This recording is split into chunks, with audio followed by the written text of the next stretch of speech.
پوچھا یہ مطلع کس نے پڑھا؟ لوگوں نے کہا حضرت یہ صاحبزادہ ہے۔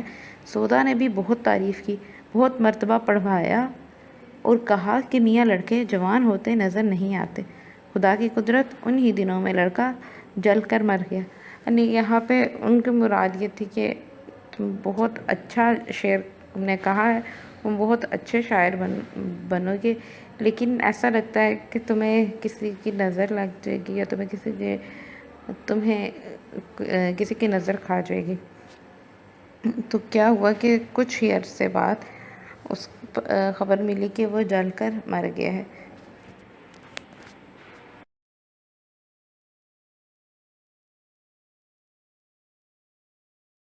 ایک دن انشاءاللہ ہاں جرت کی ملاقات کو آئے، دیکھا تو سر جھکائے بیٹھے کچھ سوچ رہے ہیں۔ انہوں نے پوچھا کہ کس فکر میں بیٹھے ہو؟ انشاءاللہ خان جرت جو ہے وہ ان کا تخلص ہے۔ تخلص وہ نام ہوتا ہے جو شاعر اپنے شعروں میں استعمال کرتے ہیں۔ وہ ان سے ملنے کے لیے آئے تو دیکھا کہ وہ پریشان بیٹھے کچھ سوچ رہے ہیں۔ انہوں نے پوچھا کہ کیا مسئلہ ہے، کیا پریشانی ہے، آپ کیا سوچ رہے ہیں؟ جرت نے کہا کہ ایک مصرع خیال میں ہے، یہ ایک مصرع میرے ذہن میں آیا ہے، چاہتا ہوں کہ مطلع ہو جائے، کہ وہ غزل یا نظم کا پہلا شعر ہو۔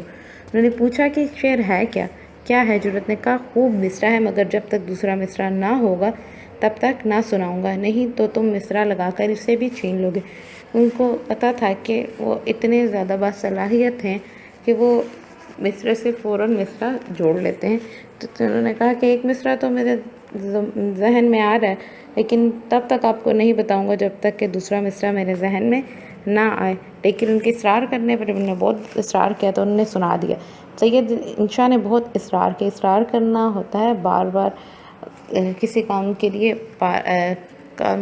کسی کام کو کرنے کے لیے زبردستی کرنا، کہنا کہ بار بار کرو۔ تو انہوں نے بہت اصرار کیا، آخر جرت نے پڑھ دیا اس زلف پہ پھبتی شب دیجور کی سوجی۔ سید انشاء نے فوراً ہی کہا اندھے کو اندھیرے میں بہت دور کی سوجی، کہ وہ پہلے ہی نہیں بتانا چاہ رہے تھے، وہ بتانا اسی لیے نہیں چاہ رہے تھے کہ جیسے ہی میں بولوں گا انہوں نے دوسرا مصرع خود بخود بنا دینا۔ سے کیا ہوا، جرت ہنس پڑے اور اپنی لکڑی اٹھا کر مارنے کو دوڑے۔ دیر تک انشاء آگے آگے بھاگتے پھرے اور یہ پیچھے پیچھے ٹٹولتے پھرے کہ وہ ایک دوسرے کو پکڑنے کے لیے، یہ آپ کو میں نے منع کیا تھا کہ میں نہیں سناتا، لیکن آپ نے سنی اور پھر اس کام سے باز نہیں آئے جس کام سے میں آپ کو منع کر رہا تھا۔ انہوں نے دوسرا شعر ضرور ہی کہا۔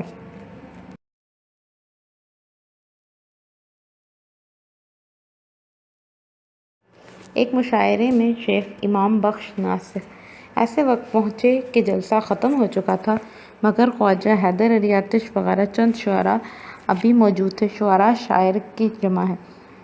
یہ جا کر بیٹھے، تعظیم رسمی ہوتا سلام دعا کرنا، مزاج پرسی، حال احوال پوچھنا کے بعد کہا کہ جناب خواجہ صاحب مشاعرہ ہو چکا ہے؟ انہوں نے پوچھا کہ کیا ابھی ہو چکا ہے یا پھر ابھی نہیں ہوا، انتظار کر رہے ہیں؟ انہوں نے کہا کہ سب کو آپ کا بہت اشتیاق رہا، نہیں سب آپ سے ملنا چاہتے تھے، سب کو بہت شوق ہو رہا تھا کہ آپ سے ملے۔ سب نے، شیخ صاحب نے یہ مطلع پڑھا جو خاص ہیں وہ شریک گروہ عام نہیں، شمار دانہ تسبیح میں امام نہیں۔ کیونکہ ان کا نام جو تھا وہ امام بخش تھا، اس لیے تمام جو لوگ جو وہاں پہ رہ گئے تھے انہوں نے بہت زیادہ تعریف کی، تمام اہل جلسہ نے نہایت تعریف کی۔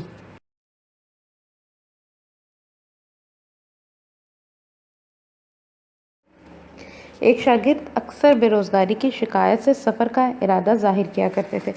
سفر کا ارادہ جیسے آج کل ہوتا ہے کہ لوگ کمائی کے غرض سے، پیسے کمانے کی غرض سے بیرون ملک جاتے ہیں، تو اس وقت بھی اسی طرح کا روایت ہے کہ ایک جگہ سے دوسری جگہ جایا جاتا تھا، لوگ جاتے تھے۔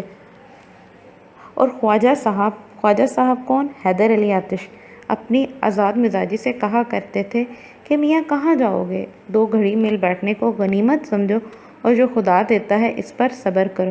نہیں، وہ یہ کہتے تھے کہ جو اللہ تعالیٰ نے دینا ہے نا، وہ آپ کہیں بھی وہ آپ کو عطا کرے گا، جو آپ کا ہے وہ آپ کو ضرور ملے گا۔ تو وہ یہ کہتے تھے کہ مل کے بیٹھنا، اکٹھے رہنا، یہی بہت ہے، یہ بھی ایک طرح کی اللہ تعالیٰ کی نعمت ہے۔ ایک دن وہ آئے اور کہا کہ حضرت رخصت کو آیا ہوں، یعنی ان کو خدا حافظ کہنے کے لیے آئے۔ فرمایا خیر باشت کہاں؟ یہ کہاں جانا چاہ رہے ہو؟ باشت جو ہے وہ فارسی کا لفظ ہے۔ نے کہا کل بنارس کو روانہ ہوں گا، کچھ فرمائش ہو تو فرما دیجیے۔ آپ ہنس کر بولے اتنا کام کرنا کہ وہاں کے خدا کو ذرا ہمارا بھی سلام کہہ دینا۔ وہ حیران ہو کر بولے حضرت یہاں اور پیج نمبر 23 پہ آ جائیں۔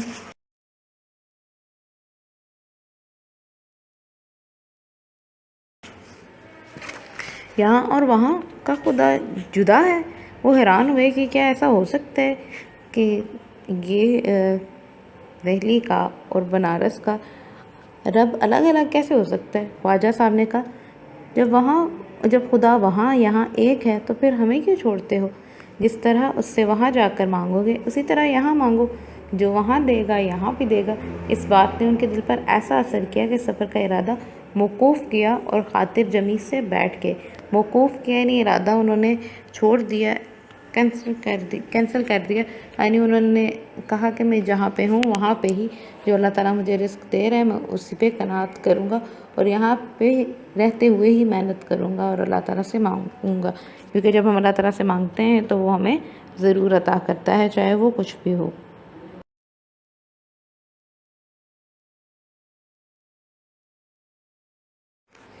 ایک دن معمولی دربار تھا۔ استاد خان ابراہیم ذوق بھی حاضر تھے۔ ایک مرشد زادے تشریف لائے۔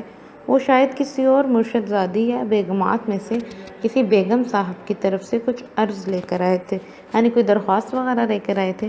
انہوں نے آہستہ آہستہ بادشاہ سے کچھ کہا اور رخصت ہوئے، یعنی جو انہوں نے بات کہنی تھی وہ کہیں اور واپس چل دیے۔ حکیم احسن اللہ خان بھی موجود تھے۔ انہوں نے عرض کی صاحب عالم اس قدر جلدی یہ آنا کیا تھا اور تشریف لے جانا کیا تھا کہ بھاگم بھاگ آئے اور ساتھ ہی جا رہے ہیں، رکے بھی نہیں۔ صاحب عالم کی زبان سے اس وقت نکلا کہ اپنی خوشی سے آئے نہ اپنی خوشی سے آئے نہ اپنی خوشی چلے، یعنی نہ اپنی مرضی سے آئے ہیں اور نہ ہی اپنی مرضی سے جا رہے ہیں۔ کام تھا کیا اور واپس چل پڑے۔ بادشاہ نے استاد کی طرف دیکھ کر فرمایا کہ استاد دیکھنا کیا صاف مصرع ہوا۔ استاد صاحب نے بے توقف عرض کی کہ حضور، بادشاہ نے کہا کہ یہ تو کتنا اچھا انہوں نے مصرع کہہ دیا۔ تو جو استاد صاحب تھے انہوں نے فوراً ہی بغیر رکے فوراً ہی شعر کی صورت میں اس کو ڈھال دیا۔ لائی حیات آئے قضا لے چلی، اپنی خوشی سے آئے نہ اپنی خوشی چلے۔ لائی حیات یعنی اللہ تعالیٰ نے ہمیں زندگی عطا کی اور ہمیں اس دنیا میں بھیج دیا اور ہم آ گئے، یہ اپنی مرضی سے نہیں آئے، ہمارا اس میں کوئی عمل دخل نہیں ہے کہ ہم اس دنیا میں آئے ہیں۔ قضا لے چلی چلے، کہ قضا موت کو کہتے ہیں کہ موت کا ایک وقت مقرر ہے، تو جس طرح سے ہم دنیا میں آئے اسی طرح سے ایک وقت مقرر تک ہم چلے جائیں گے۔ نہ ہم اپنی مرضی اپنی خوشی سے آئے ہیں اور نہ ہی اپنی خوشی سے جائیں گے، کیونکہ اگر ہماری مرضی چلے تو پھر تو کوئی بھی انسان جو ہے وہ کبھی بھی جانے کے لیے راضی ہی نہ ہو۔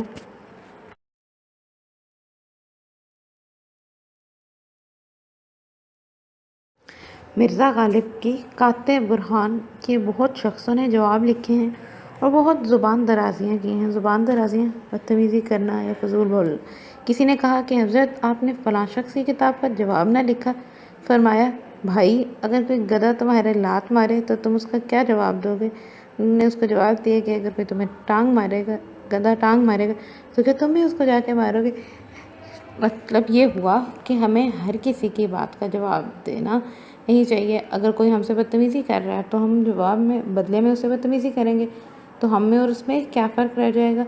یہ کیا ہے، ہمیں اچھائی کا جواب اچھائی سے اور برائی کا جواب بھی اچھائی سے دینا چاہیے۔